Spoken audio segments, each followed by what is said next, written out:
Je veux faire 100 000 € avant la fin du halving. C'est le nouveau challenge que je lance. On va voir ça tout de suite sur cette nouvelle vidéo. Restez bien jusqu'au bout, je vais vous dire pourquoi j'ai cet objectif, comment je compte faire pour l'atteindre avec des moyens raisonnables et pour voir si c'est faisable. On va le faire ensemble, tous les 15 jours, tous les mois, je vais faire une vidéo sur le sujet. On va suivre en direct mon portefeuille. Tout ça juste après le jingle. Go, bismillah.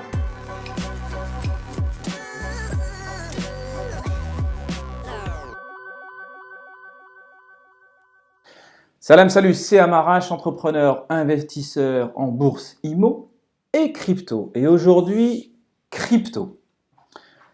Beaucoup de choses bougent.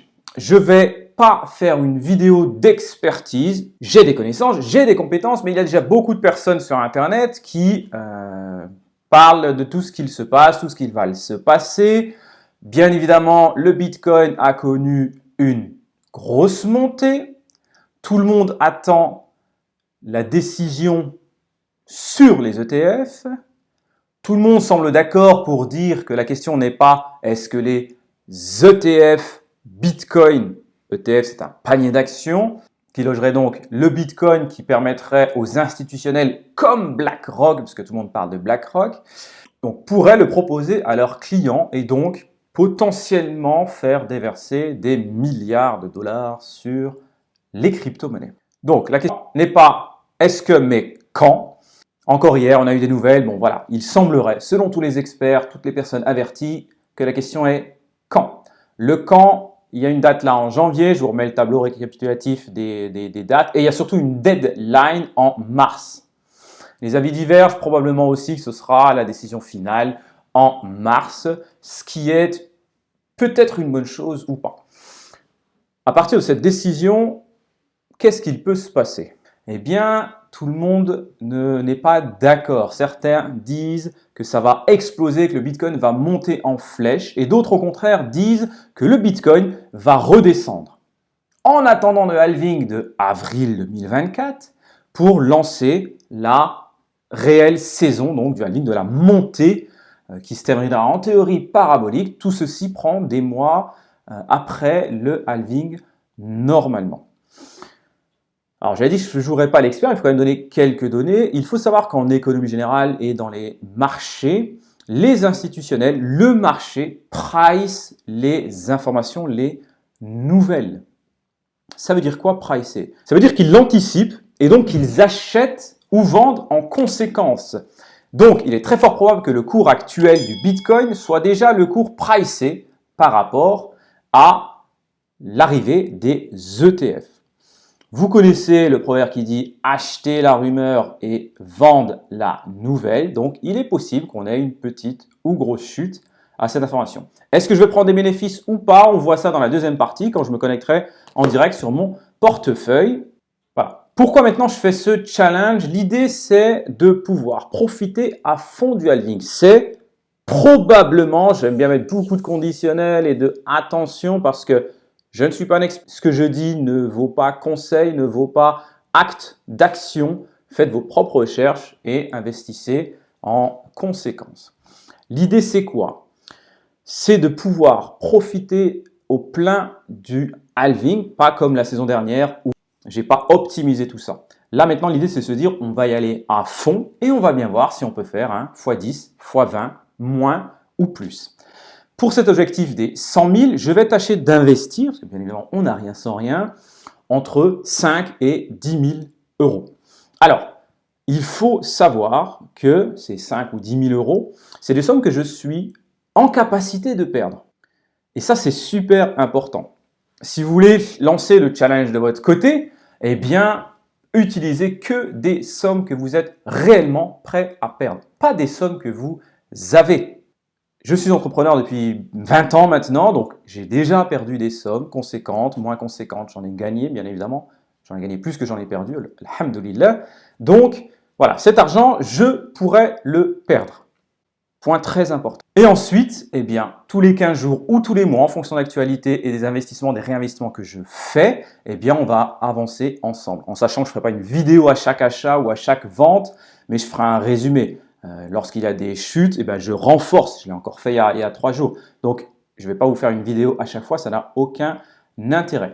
Donc, dites-moi, première chose que vous pensez de l'avenir du Bitcoin juste après l'annonce déjà de janvier de l'ETF et puis de ce que devrait se passer une fois l'acceptation. Est-ce que vous pensez que ça va pumper et décoller et lancer la saison du halving, ou est-ce que vous pensez qu'il va y avoir une correction, ou alors que ça a déjà été pricé, il va y avoir très légère correction et puis après ça va rester plat jusqu'à le lancement réel de la vie. Donc dites-le moi en commentaire. Et maintenant, je vais connecter donc mon téléphone et puis on va faire le point et on va regarder sur quoi je suis investi et ce que je prévois à l'avenir. Allez, je retourne. Donc voilà, on est sur mon compte Swissborg. Donc ce challenge, je le fais sur Swissborg. Il y a des récompenses. Donc les amis, si vous voulez ouvrir un compte Swissborg, utilisez le lien. J'aurai une récompense, vous aurez une récompense. C'est une récompense directe. Hein. Vous avez directement des sommes que vous allez pouvoir investir. Vous les obtiendrez en Borg, qui est la crypto native de Swissborg, le token natif. Donc, n'hésitez pas à le faire, ça m'aidera, ça me motivera à faire d'autres vidéos. C'est une façon simple de me remercier pour ces vidéos. Donc, allez, on va sur mon portfolio. Actuellement, on est sur un solde de 2425 €. Je vais aller tout de suite sur mes profits et pertes. Hop, pas les réalisés, les non réalisés, voilà. Donc, il faut savoir que sur ces 2400, pour qu'on sache sur quelle base déjà d'investi je suis, on a 657 de plus-value non réalisée sur le Bitcoin, 15 sur Cardano, 3, bon, je ne vais pas tous les faire défiler, mais on a un peu moins de 680. Donc, si on revient en arrière et qu'on regarde sur ça, on enlève 680, ça fait 1750 et on enlève de l'USDT qui n'est pas investi. Donc, allez, on va en dire à 1700 et on enlève encore 435. Donc, il reste très grossièrement 1400. Donc, j'ai quasiment 50% de plus-value parce que sur 1400 investis, j'ai déjà 700 de plus-value non réalisée. Donc, dans mon portefeuille, on voit que j'ai 1600 de Bitcoin, que j'ai 435 € d'investis. J'ai viré 700 € dernièrement. On a un peu d'Ether, on a du Cardano, on a du Polkadot, on a du Polygon, on a du Chainlink et on a du Solana. En gros, mon portefeuille va être composé essentiellement de Bitcoin, bien évidemment. Regardez si je vous montre l'allocation. Hop. Alors là, on a 69% de Bitcoin, mais c'est bien plus parce qu'il y a quand même 17% d'euros. Donc ces 17% vont être divisés en 40-50% Bitcoin. Tout ça n'est pas défini, tout ça va bouger. L'idée, c'est vraiment de se dire, je suis débutant, je parle de manière générale, hein, je n'y connais pas tant que ça. Pour autant, je veux profiter à fond du halving et pas regarder les gens le faire et encore passer à côté parce que oui, on peut faire du x5, du x10, du x20. Et donc, je me suis dit, je vais essayer d'y aller à fond, quitte à perdre des sommes malgré tout importantes, pour voir ce qui se passera à la fin du halving. Alors, fin du halving, c'est 4 mois, 6 mois après, donc on risque d'être fin de l'été 2024, automne 2024, à peu près à ce niveau-là. La question, voilà, il y a probablement des moments où je vais prendre des bénéfices pour les réinvestir. Pour faire ces multiples, eh bien souvent, il faut commencer à les taper sur les altcoins, en sachant que la règle générale, c'est que les gens investissent sur le Bitcoin. Pour l'instant, il a encore une dominance importante. Quand la dominance du Bitcoin commence à arriver, là c'est sur la base du dernier halving, eh bien l'argent se déverse sur Ethereum. Et une fois qu'il est déversé sur Ethereum, il redéborde et il se déverse sur les altcoins, donc tous ceux que je vous montre, Polkadot, Chainlink, etc. Donc l'idée c'est quoi? C'est de positionner dès maintenant en petites sommes sur ces monnaies, en gardant un gros pool Bitcoin, Ether. Dites-moi en commentaire comment vous envisagez votre portefeuille. Là, cette vidéo, elle se voulait assez simple, assez courte. Je vais aller sur CoinMarketCap pour voir un petit peu les fluctuations du jour. Ce jour, nous sommes le vendredi 15 décembre. Donc là, il y a un maintien. Pour le bien de la vidéo, je vais investir 100 € aussi en direct. Ça vous permettra de voir aussi comment ça fonctionne sur Swissborg pour ceux qui veulent y aller. Donc, il suffit d'aller investir, acheter des cryptos. Vous allez voir, c'est hyper simple. Là, je vais acheter du Bitcoin. Donc, je vais en mettre 40 €. Donc, 40%, parce que je vais investir 100 €. Acheter. C'est vraiment bien fait, Swissborg. C'est une société suisse. Alors, je ne la survends pas. Oui, il y a un lien, mais il y a aussi un lien Binance en bas. Je peux vous mettre des liens de ce que vous voulez, parce que j'ai d'autres portefeuilles. Mais il est simple d'utilisation. Je vais utiliser mes euros. Comme ça, une fois que je les revendrai, quand je ferai des prises de bénéfices, eh bien, je les mettrai probablement en Tether, en USDT, ou en tout cas un autre stablecoin. Donc stablecoin, ça veut dire quoi pour ceux qui ne savent pas? En gros, c'est le dollar numérique. C'est une monnaie stable dont la variation, dont le prix ne varie pas et qui permet d'avoir voilà, un équivalent dollar. Et surtout, à ce jour, en tout cas, au 15 décembre 2023, qui ne sont pas taxés. Si vous vendez vos bitcoins avec 1000 de plus-value, derrière, et vous les reprenez en euros, eh bien, ils vont être taxés. Donc, vous allez vous choper une petite flat tax, un bon 30% dessus. Alors qu'en les laissant en stablecoin, si vous voulez faire d'autres opérations derrière, c'est beaucoup plus judicieux. Donc là, je vais utiliser, comme je vous dis, l'euro, 40 €, suivant. Ça donne l'équivalent, le marché va bien, les montants cités sont approximatifs et sujets à légère fluctuation, c'est normal. Hop, on a des frais de service pour 40 € de 59 centimes. Je confirme. Et voilà, c'est fait, terminé. Donc, dans ce challenge aussi, on est quand même sur du DCA, bien évidemment. L'idée, c'est quand même de mettre des sommes plus importantes, d'être plus agressif, mais c'est pas d'avoir une expertise. Je vais pas, tout le temps en tout cas, aller regarder ce qu'il se passe. Toutes les Solana, les Polkadot, tout ça, ils existaient déjà à la ligne précédente.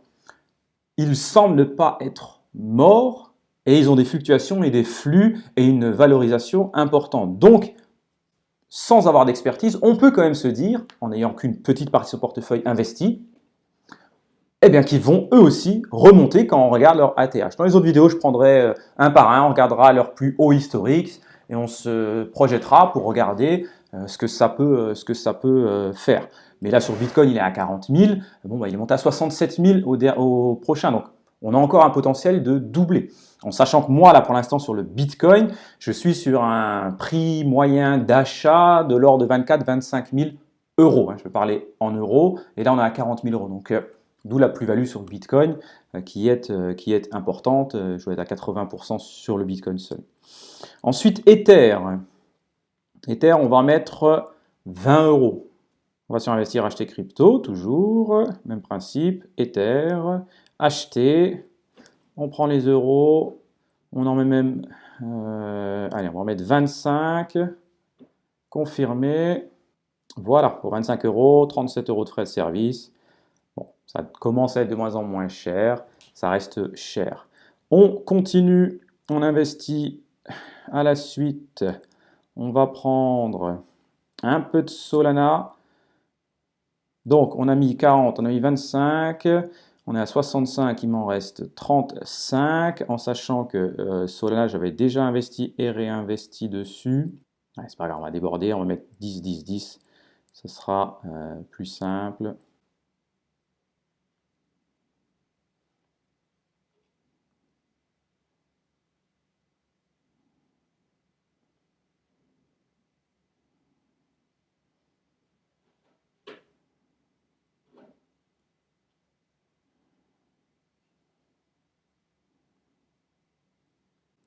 Hop, on continue sur Cardano. On achète pour 10 € aussi. Voilà, c'est fait. Avax, pareil, on va prendre pour 10 €. C'est le principe du DCA, hein, on achète régulièrement. Là, l'idéal, ça va être toutes les semaines pour profiter du cours lissé de toutes ces cryptos. Terminé. Polkadot, pareil. C'est quand même fou le nombre de transactions qu'on peut faire en un temps assez court en quelques minutes d'investir sur toutes ces monnaies, c'est quand même dingue. Il nous reste Polygon et Chainlink. Donc Matic 10 €, comme dirait l'autre, 10 € aussi, on confirme. Terminé. Et enfin, on va investir sur Chainlink. Encore une fois, on rentrera dans le détail de ces cryptos un peu plus tard. Là, c'est un challenge long terme, moyen terme, parce qu'on part quand même sur quelques mois. Donc, il faut s'accrocher. On va passer des grosses turbulences, mais on espère de gros gains. Et donc, ça ne peut pas marcher sans ça. Voilà, pour vous montrer, j'ai du yield aussi. Donc, je stake. Pour les personnes qui se posent des questions sur l'éthique du Bitcoin, je vous mets une vidéo. J'ai fait une vidéo complète sur ce qui est dit en termes islamiques sur le Bitcoin. Et de la même façon, donc là, on en parlera la semaine prochaine, dans les 15 jours. Ou voilà, à la prochaine vidéo, je vous parle du staking sur Swissborg. Là, vous voyez, j'ai pris du yield sur ETH, sur ADA, sur DOT, globalement sur tout. Et je vais transférer ce que je viens d'investir dessus aussi, mais hors vidéo. J'ai aussi fait une vidéo sur le staking. If it's halal or haram. Elle est ici, rassurez-vous, elle est en français, c'est juste pour faire le malin. Voilà, j'espère que cette vidéo et ce format vous a plu. J'espère que vous êtes motivés pour, pourquoi pas, chacun à son niveau, tenter le challenge avec moi. L'idée, c'est de faire 1 x 10, peut-être plus. On va voir. En fait, c'est de profiter à fond. Ma politique, c'est plutôt long terme, d'investir régulièrement, de remettre des sommes et pas me poser de questions. Ça n'empêche que sur les halvings, il y a quand même des sous à se faire et je serais peut-être bête de ne pas me lancer. Donc, je prends une partie de mon capital, je l'investis dessus en ayant certes des connaissances, mais en n'utilisant pas mes connaissances à fond, en faisant comme si j'étais et je suis une personne lambda de toute façon. Donc voilà, en ayant des connaissances limitées, mais en voulant malgré tout profiter. Alors, pareil, je vous mets, si vous ne connaissez pas la blockchain, vous avez toute une playlist crypto, donc n'hésitez pas à aller voir dessus tout ce qu'il se dit pour avoir quand même un minimum de connaissances, de compétences, que vous sachiez sur quoi vous vous lancez. Once again, je ne vous dis pas que vous devez investir en crypto-monnaie, je ne vous dis pas ce que vous devez faire, je ne vous dis surtout pas de copier tout ce que j'ai mis là sur mon portefeuille, mais ceci étant, voilà, c'est très important. Les actions que vous ferez n'engagent que vous. Il n'y a aucun conseil en investissement dans cette vidéo. Juste un petit gars qui montre ce qu'il fait au quotidien pour améliorer sa vie, celle de sa famille, celle de son entourage. Je vous dis à très vite pour une nouvelle vidéo. Inch'Allah.